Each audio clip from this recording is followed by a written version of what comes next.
So I recently presented an update of NTRK fusion non-small cell lung cancer and non-small cell lung cancer with NRG fusions. These are oncogenic drivers that actually occur rarely in all solid tumors and non-small cell lung cancer. NTRK fusions in non-small cell lung cancer occur in 0.1% of non-small cell lung cancers, and NRG fusions occur in 0.3% of non-small cell lung cancers.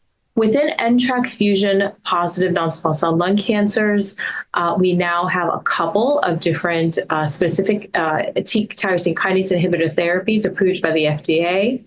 And those are Larotrectinib, which is a specific inhibitor to TRK A, B, and C, and Entrectinib, which is an inhibitor of TRK A, B, and C, in addition to having activity against ROS1 and to a lesser degree ALK.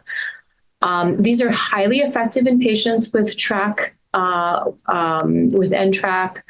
fusion positive non-small cell lung cancer and all solid tumors. They have effectiveness regardless of the tumor of origin. Larotrectinib has response rates on the order of 70-some%, and those response rates are actually recapitulated within the CNS, which is really quite encouraging.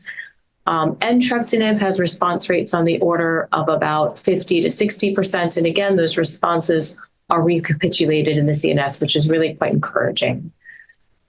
These therapies have a very specific set of toxicities related to the activity in the CNS, so about 30-40% of these patients can have some CNS toxicity.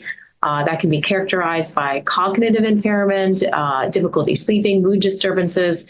About 3-4% of those can actually be what we consider severe in nature, so something to be mindful of.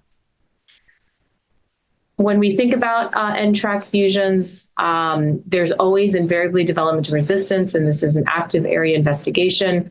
We now have Repotrectinib, which has activity against a number of known on-target resistance mechanisms. And again, just to stress, it's important to rebiopsy our patients at the time of progression, because in addition to on-target resistance, there's actually been a number of different mechanisms of bypass pathway activation that could potentially be targetable in subsequent lines of therapy.